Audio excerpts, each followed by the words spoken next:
Hello guys, I hope you all are doing well. सो आज हम लोग सेंटर स्टेट रिलेशन डिस्कस करने वाले हैं। उसके बाद फिर हम लोग इमरजेंसी प्रोविज़न का भी कुछ डिस्कस करेंगे। सो अगर आप मेरे चैनल में नए हैं तो प्लीज़ मेरे चैनल को सब्सक्राइब कीजिए, सिविल एस्पिरेंट विद नरेंद्र को, क्योंकि हम लोग इंस्पेक्टर के पास सारा लेक्चर इसमें अपलोड किया हुआ है। आप इसका बेहतर बेनिफिट उठा सकते हैं और फिर कम टाइम में पूरे सिलेबस को, रश्मिकांत को पूरा अच्छा से कंप्लीट कर सकते हैं। एंड ये वीडियो अगर आपको अच्छा लग रहा होगा या अच्छा लगेगा तो फिर प्लीज़ लाइक कीजिए और अपने सारे फ्रेंड के साथ शेयर कीजिए। सो चलिए स्टार्ट करते हैं। रिलेशन। अब देखिए, एडमिनिस्ट्रेटिव रिलेशन में there are also scope of cooperation between centre and the states. Right, हम लोगों ने ये चीज़ डिस्कस करा था that legislative powers are very very rigidly divided by the constitution की भाई 7th शेड्यूल में आप देख लो, आपको मिल जाएगा। But when it comes to the administrative और the executive power, right, these powers you can say overlap a lot. ये बहुत ज़्यादा ओवरलैप करते हैं, ठीक है, एंड सेंटर एंड स्टेट्स के बीच में यहाँ कॉन्फ्लिक्ट होने के चांसेस हैं। राइट, तो देखते हैं। तो constitution contains the following provision to secure the corporation, you can say cooperation and coordination between centre and the states. अब कैसे आप कह सकते हो constitution provides for various avenues. तो यहाँ पे ये बात बोली गई है that the parliament can provide for education of any dispute और complaint with respect to the use distribution and control of inter state water dispute. क्योंकि भाई ऑब्वियसली बात है, लेटर से कर्नाटका एंड लेटर से तमिलनाडु, राइट, तो इनके बीच में क्या कावेरी वाटर अब जा रहा है, राइट, अब उसको लेके डिस्प्यूट है। तो ऑब्वियसली बात है, अब दो स्टेट्स तो मिलके सॉल्व करेंगे नहीं, right. So we have to have a third person also called as parliament. So it will what it will do is it will form a, you can say, a council, a tribunal type of thing that will be very very neutral and it will help solve the interstate river water disputes. Similarly, under article 263 it is said that the president can form an interstate council, right, interstate council, so it is a constitutional body, right. So this council investigates, it needs to be given to the, you can say, the records, the judicial proceeding of the center and every state. तो अगर high court of Maharashtra ने कुछ कहा है तो high court of Maharashtra का जो decision है that is all India, right. तो काफ़ी बार हम लोग भी कोट करते हैं when we write answers that according to the high court of Maharashtra judgement this that, तो इसको कोट किया जाता है। So that is a judicial, you can say, proceeding and it needs to be treated with utmost respect, right. That is itself a kind of law का force जैसा होता है judicial order, right. Then you can say parliament can appoint an appropriate authority to carry out, you can say, the purpose for constitutional provisions relating to the interstate freedom of trade, commerce, and intercourse, but अभी तक ऐसी कोई authority appoint नहीं हुई है, right. तो इस तरीके से आप यहाँ पे बात कर सकते हो। Let's move on and let's discuss the next provision which is very very important, that is the all India service. Like, so all India service पे यहाँ पे हम थोड़ा सा बात करते हैं। एंड देखिए, ऑल इंडिया सर्विस भी एक टाइप का, जो आप कह सकते हो, प्रोविजन है that reflects, you can say, strong centre. How does this reflect the strong centre? तो एक बात बताइए, who, you can say, appoints these officers in the state, right. Obviously बात है, सेंटर को रिस्पॉन्सिबल होते हैं, but they work in the state. तो ऐसा कहा जाता है कि these officers are oftenly we have seen there is a lot of conflicts between center and the state and that officer. Like if you see recently in the West Bengal, right, we have often seen there is a conflict between in the officers वगैरह, right. तो ये चीज़ यहाँ पे ध्यान रखिएगा। And yes, even the state has its own state services. अब आप लोग भी देते होंगे UP PCS, UK PCS, Odisha PCS, Jharkhand PCS, right. So you can say state PCS भी यहाँ पे होती है। And in addition, there are also 3 all India services, that is IAS, IPS and आपका IFS, right. And the member of these services, they occupy the top positions under both the center and the state government. And most importantly याद रखिएगा, the ultimate control lies with the central government. तो all India services का जो control है that lies with the central. And actually में क्या होता है, why do we have this all India services, right. जब सर फेडरेशन है तो सेंटर की अलग होनी चाहिए सर्विस एंड स्टेट की अलग होनी चाहिए। देखो ये है, but there are, you can say, in every polity, what it is, there are certain, you can say, strategic positions, right, which you can say, which might be called as strategic from the point of view of maintaining the standard of administration.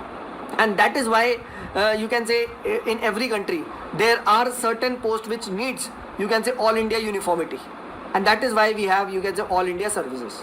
तो ये चीज़ ध्यान रखिएगा भाई. कोई पूछा जा सकता है, why do we need the all India services, right?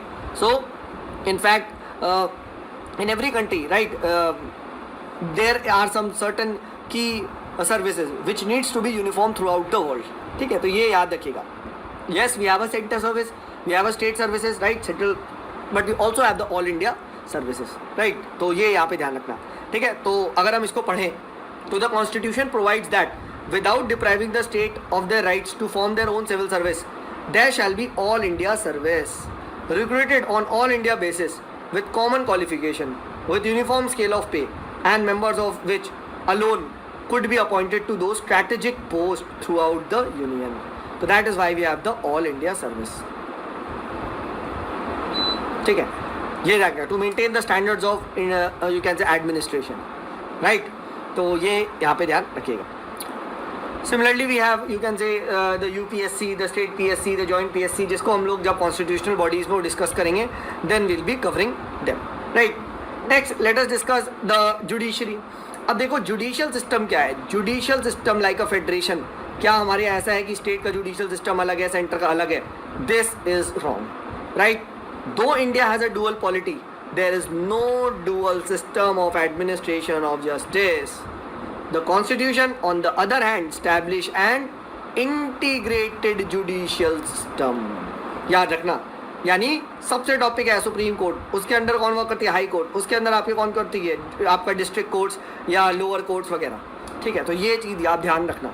ठीक है, हाई कोर्ट सुप्रीम कोर्ट से ऊपर नहीं है, ना ही हाई कोर्ट बिल्कुल आप कह सकते हो सुप्रीम कोर्ट के इंडिपेंडेंट है. ठीक है, जैसा कि आप कह सकते हो अमेरिका में होता है, वन हाई कोर्ट ने अपना अलग जजमेंट दे दिया तो उनका हाई कोर्ट का डिसीजन वहीं तक पेंडिंग रहेगा. ऐसा नहीं है, ऐसा नहीं है. हाई कोर्ट वगैरह के डिसीजन ऑल इंडिया टाइप के लगते हैं. दो कोलकाता हाई कोर्ट का डिसीजन होता है, बट अगर वो डिसीजन कहीं और के लिए है तो वो माना जाएगा. There is a single system of courts enforcing both the central law as well as the state law. And यही क्वेश्चन पूछा गया था कि central law can't be challenged in high court, can't be challenged in high court. मेरे भाई बिल्कुल challenge किया जा सकता है.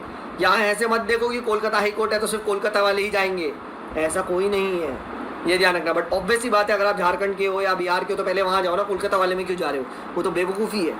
ठीक है, हमारे यहाँ इतनी हाई कोर्ट्स बनाई गई है सो दैट वाइड रहे जस्टिस, सब लोगों को एक्सेस कर पाए. अब झारखंड एंड बिहार वाले को केरला जाने की ज़रूरत नहीं है, वहीं पर देख लो, राइट? सिमिलरली ये चीज़ ध्यान रखना.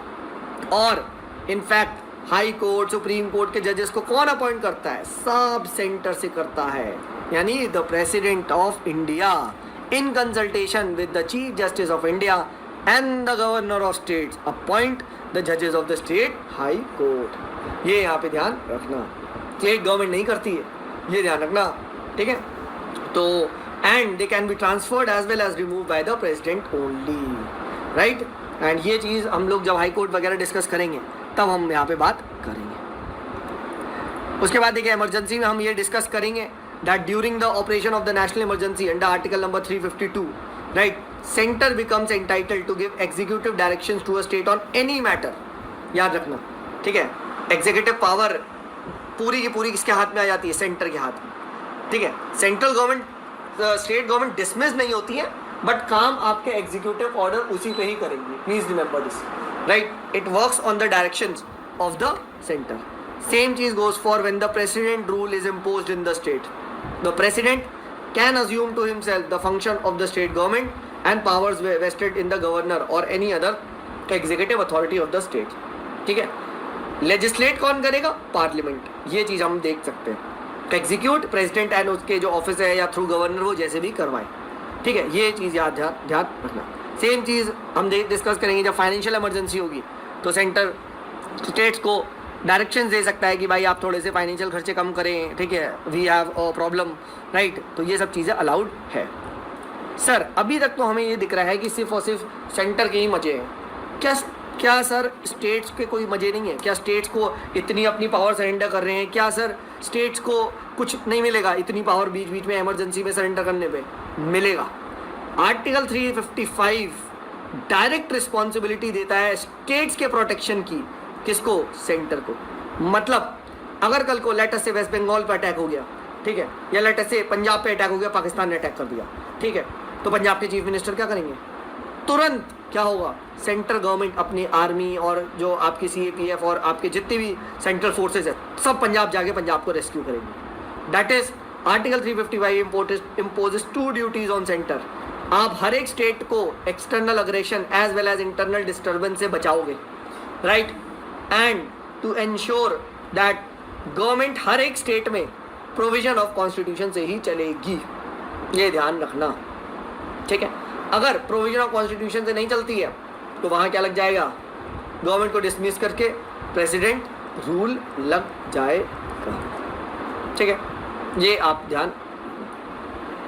उसके अलावा बहुत सारे एक्स्ट्रा कॉन्स्टिट्यूशनल डिवाइसेस भी हैं सेंटर स्टेट रिलेशंस को प्रमोट करने के लिए, राइट। जैसे आप देख सकते हो अभी अब जैसे रिसेंटली पहले प्लानिंग कमीशन था, अब नीति आयोग बन गया, ठीक है। अब नीति आयोग में मेंबर्स आपके chief ministers of the states हैं, राइट। उसके बाद central council of health and family welfare है, फिर उसके बाद जोनल काउंसिल्स हैं, राइट। उसके बाद आप कह सकते हो द सेंट्रल यू कैन से काउंसिल ऑफ होम्योपैथी है, राइट। बहुत सारे आप कह सकते हो नेशनल इंटीग्रेशन काउंसिल है।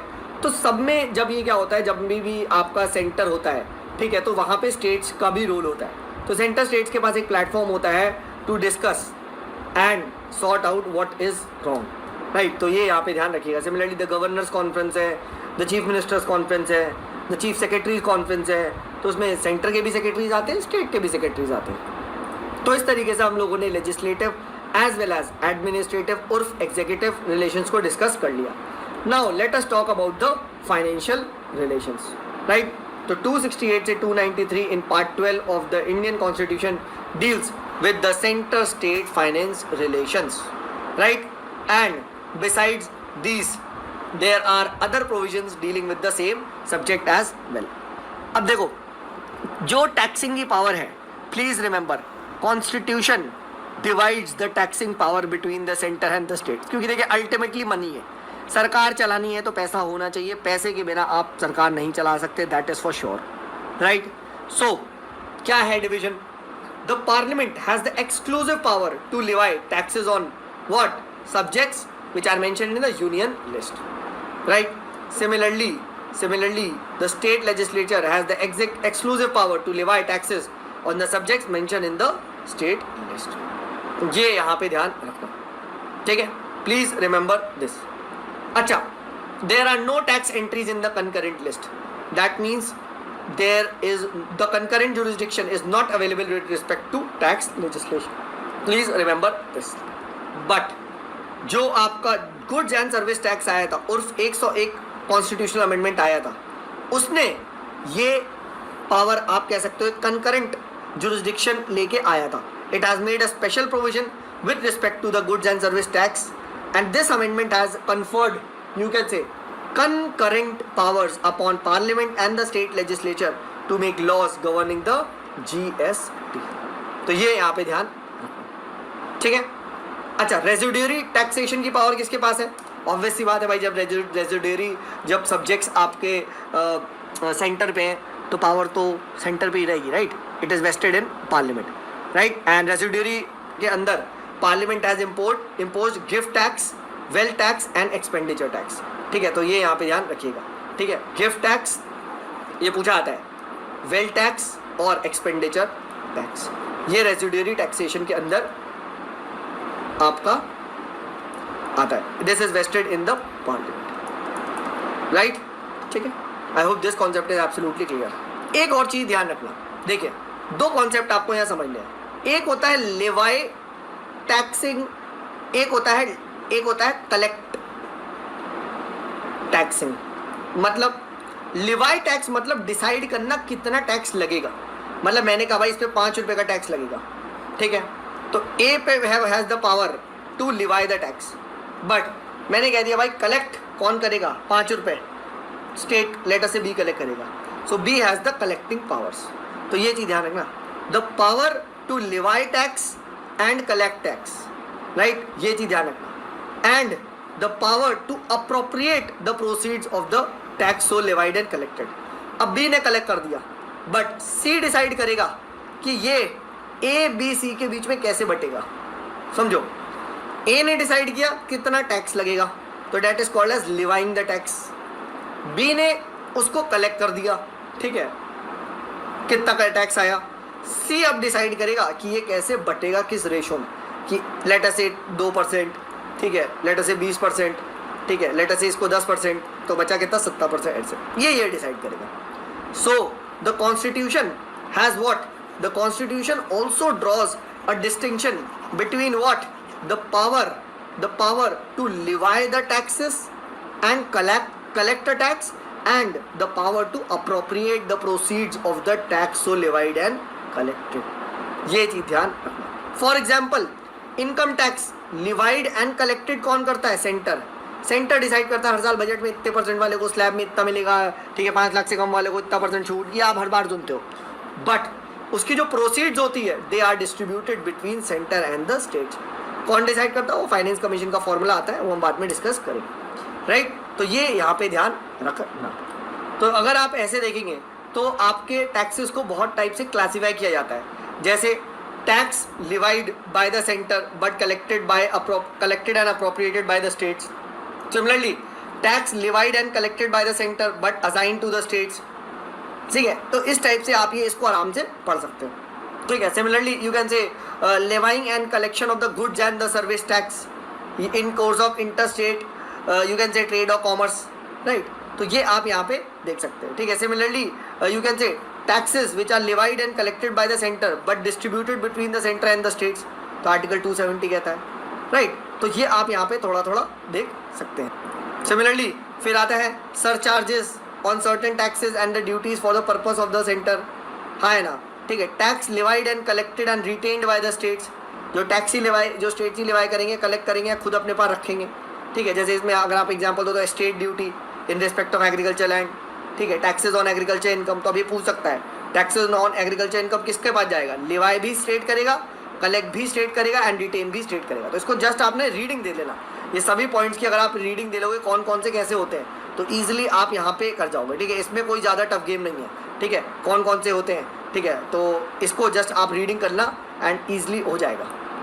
एंड कोशिश करना है इसके ना थोड़े थोड़े शॉर्ट नोट्स बना लें, कभी कभार इस टाइप से क्वेश्चन पूछ सकता है, ठीक है। 4 टैक्स दे देगा, लेटर से आपका यहीं पे 4 टैक्स दे दिया, ठीक है। Taxes on agriculture income, taxes on lands and building, taxes on mineral rights, ठीक है, इस तरीके से पूछ दिया। देन वो पूछ देगा in which of the following the tax is levied and collected and retained by the states, तो ये पूछा जा सकता है, ठीक है। तो ये आप यहाँ पे ध्यान रखना, ठीक है। Taxes on sale of petroleum, crude, high speed diesel, motor spirit, ठीक है, पेट्रोल, नेचुरल गैस, ठीक है, turbine fuel and alcoholic liquor for human consumption, ठीक है। तो ये यहाँ पे ध्यान रखना, तो ये सब आपका आता है, ठीक है। थोड़ा थोड़ा देखिए पता होगा तो आप यहाँ पे कर लो।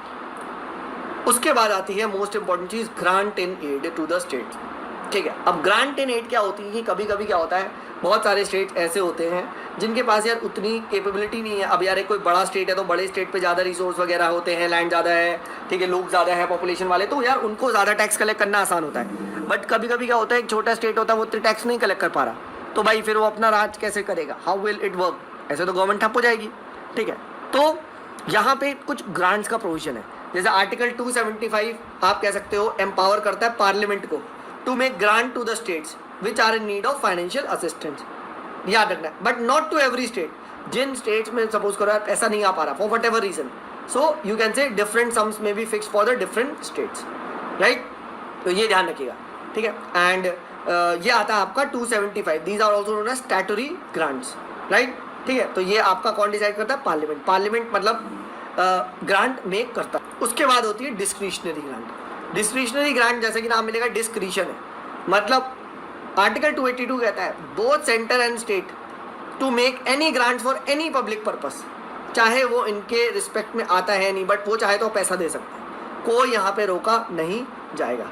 एंड जनरली ऐसा देखा गया अंडर दिस प्रोविजन जो सेंट्रल गवर्नमेंट होती है वो आपकी डिस्क्रिशनरी ग्रांट करती है, ठीक है। अब डिस्क्रिशनरी मतलब डिस्क्रिशन है भाई, there is no obligation to give this grants. Constitutional obligation सिर्फ और सिर्फ आर्टिकल नंबर 275 में है, याद रखिएगा, जो कि है आपकी स्टैट्यूटरी ग्रांट्स, ठीक है, और वो भी पार्लियामेंट करता है, ठीक है, याद रखना. The matter lies with its discretion, right, ठीक है. And generally these grants have two-fold purpose: to help the state financially to fulfill the planned targets, to give some leverage to the center to influence and coordinate, you can say, state, to ensure, you can say, or you can say to fulfill the national plans. ठीक है, अब suppose को national plan वगैरह कुछ करना है, centre ने decide किया एंड स्टेट के पास उतना पैसा नहीं है, तो ये कहीं ना कहीं रोड़े बांध रहा है. लेट अस से एजुकेशन का टारगेट है कि भाई यूनिवर्सल लिटरेसी वगैरह लानी है, ठीक है, बट यार late us say XYZ state is not able to ensure good education, ठीक है. अब सेंटर का टारगेट है यार यूनिवर्सल एजुकेशन का हम नहीं कर पा रहे, तो भाई इसको ग्रांट दो, तो that is a discretionary grant, right, ठीक है. तो ये यार है. उसके बाद अदर टाइप की ग्रांट्स भी आती है, ठीक है. तो the constitution also provides for a third type of grants but for a temporary period, ठीक है. तो कुछ टेम्पररी पीरियड के लिए कुछ स्टेट को दिया जा सकता है अगर वो नया बना है, ठीक है, इस टाइप से कि हाँ भाई आप कंपेंसेट कर लो, इस टाइप से कहा जा सकता है, ठीक है. तो ये यहाँ पे ध्यान रखना. उसके बाद बहुत इंपॉर्टेंट GST काउंसिल, ठीक है, इस पर भी पहले बहुत ज़्यादा क्वेश्चन पूछा जा चुका है, ठीक है. तो GST काउंसिल बनाई जाएगी for smooth and efficient administration of the goods and services tax, ठीक है. एंड क्योंकि सेंटर एंड स्टेट्स दोनों मिलकर कॉपरेट करेंगे, राइट. एंड 101 अमेंडमेंट एक्ट 2016 से आपका गुड्स एंड सर्विस टैक्स और GST काउंसिल आया था. एंड याद रखना आर्टिकल 279A है, ये प्रीलिम में पहले पूछा जा चुका है. It empowered the president to constitute a GST council by an order, ये ध्यान रखना. And it is a joint forum for centre and the states, right. And क्या मकसद है? It will make recommendation to the centre and the states on the following matter, कि भाई कितना percentage आपका GST होना चाहिए, right. Taxes, cesses, surcharges levied by the centre and states and the local bodies, ठीक है, किस तरीके से ये GST में मर्ज होंगे, राइट. कौन कौन सी सर्विसेज है, कौन कौन से गुड्स है जिनको एग्जेम्प्ट किया जाएगा, राइट. GST लॉज में किस तरीके से आप और एफिशिएंसी ला सकते हो, राइट. कौन कौन सी आप कह सकते हो, you can say threshold क्या होनी चाहिए, थ्रेश होल्ड लिमिट क्या होनी चाहिए कि जिसके बिलो कोई GST नहीं लगेगा, जिसके ऊपर GST लगेगा.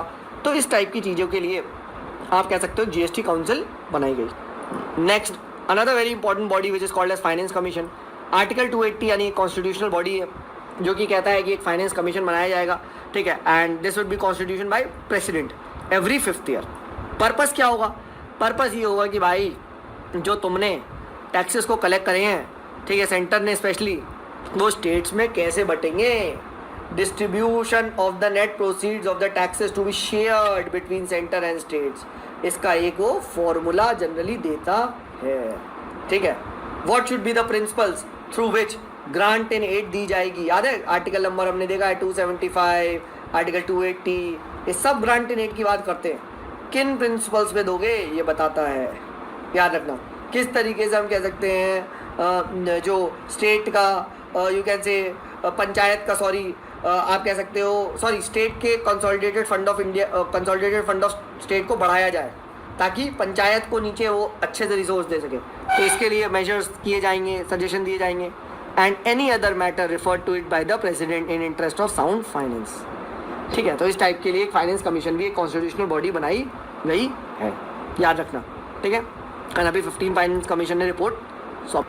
अनदर इंपॉर्टेंट पॉइंट है जहाँ से क्वेश्चन पूछा आता है कि borrowing bye the centre and the state से क्वेश्चन पूछा आता है, ठीक है. तो कॉन्स्टिट्यूशन में देखिए प्रोविजंस हैं with regard to the borrowing powers of the centre and the state, उधार लेना, ठीक है. तो जैसे अगर आप देखोगे अब क्या है कि भाई द सेंट्रल गवर्नमेंट के पास यहाँ पे भी ज़्यादा पावर है. It can borrow either within India और outside India upon the security of the consolidated fund of India, ये ध्यान रखना, ठीक है. बट ऑब्वियसली बात है, लिमिट हमेशा पार्लियामेंट फिक्स कर सकता है कि भाई इससे ज़्यादा बोरोइंग नहीं कर सकते, right. Similarly even state government can borrow within India, याद रखिएगा, but not outside India upon the security of the consolidated fund of the state, याद रखना, ठीक है. This is important. Third, the central government can make loans to any state और give guarantees in respect of loans raised by the any state, याद रखना, ठीक है. And any sum required for this purpose of making such loans are to be charged upon consolidated fund of India. And fourth, very important, क्या? A state cannot raise any loan without consent of center if there is still an outstanding any part of loan made to the state by the center, या अभी भी कुछ pending है पहले, ठीक है, जिसकी पहले सेंटर ने गारंटी दी थी, पहले वो पूरा करो, उसके बिना तुम एक नया लोन नहीं रेज कर सकते, ये चीज़ ध्यान रखना। ठीक है, मेन मकसद यही है, स्टेट गवर्नमेंट बाहर से बोरो नहीं कर सकती। ठीक है, but yes with permission of centre तो आप कर ही सकती है, वो अलग बात है, बट वैसे state governments are not allowed, right. तो ये चीज़ यहाँ पे ध्यान रखिएगा। फिर उसके बाद देखिए कुछ प्रॉपर्टीज़ वगैरह का भी है कि there is exemption of the central property from the state taxation, that ऐसा कहा जाता है that the property of centre is exempted from all taxes impose by the state और any authority within the state like municipality, district board etcetera. हाँ है ना, ठीक है, तो इस टाइप से ये कहा जाता है, but at the end of the day parliament के पास ऐसी पावर है कि ये ऐसा बैन हटा सकती है। ठीक है, ये ध्यान रखिएगा। और प्रॉपर्टी का मतलब यही नहीं होता, मतलब प्रॉपर्टी सब कुछ, लैंड, बिल्डिंग, ठीक है, डेप्स एक्सेट्रा, ठीक है, ये सब यहाँ पे ध्यान रखिएगा। ठीक है, एंड बट द कॉर्पोरेशंस और the companies created by the central government are not immune from the state taxation और लोकल टैक्सेशन, ये ध्यान रखिएगा। कॉर्पोरेशन और वो सब लीगल एंटिटी होती है भाई, ये ध्यान रखिएगा। ठीक है, दिस इज इंपॉर्टेंट। सेम चीज़ आप कह सकते हो, the property and income of the state is exempted from the central taxation, right. Such income में be derive from sovereign function और कमर्शियल फंक्शन एक्सेट्रा। हाँ है ना, ठीक है, but the centre can tax the commercial operations of a state if parliament so provides, but अभी तक ऐसा नहीं कुछ हुआ है। ठीक है, ये यहाँ पे ध्यान रखिएगा। एक बात याद रखना, the property and income of local authorities situated within the state are not exempted from the central taxation, याद रखना। ठीक है, ये याद रखना। सिमिलरली द प्रॉपर्टी और income of corporation and the companies owned by the state, तो वो तो सेंटर द्वारा टैक्स की जा सकती है, ऑब्वियस सी बात है भाई। जब स्टेट सेंटर की प्रॉपर्टी वो कंपनी को टैक्स कर सकता है, तो सेंटर तो स्टेट की कंपनी को टैक्स करेगी ही ना। हाँ ना, क्योंकि यार वो तो बिजनेस है, ठीक है, वो किया जा सकता है, दैट इज़ अलाउड। ठीक है, तो बट ऐसी लैंड और बिल्डिंग है और खड़े खड़े आप इसको भी टैक्स लगाओ, तो ये तो चीज़ गलत है ना, क्योंकि अब स्टेट हवा में थोड़ी ना लेके घूमने का। सेम चीज़ सेंटर है, सेंटर है क्या, it is a collection of state ही तो है। ठीक है, तो ये यहाँ पे ध्यान रखिएगा। ठीक है, so with this we end the you can say center state relations, and now we'll be starting off with what, we'll be starting off with emergency provisions. Hello friend, I hope you all are doing well. So काफ़ी interest आ रहा होगा इस video lecture को देखने में। Now we in the centre state relation and I hope कि काफ़ी interest आया होगा। सो अगर अच्छा लगा तो please like the video and अपने फ्रेंड के साथ शेयर कीजिए। Thank you.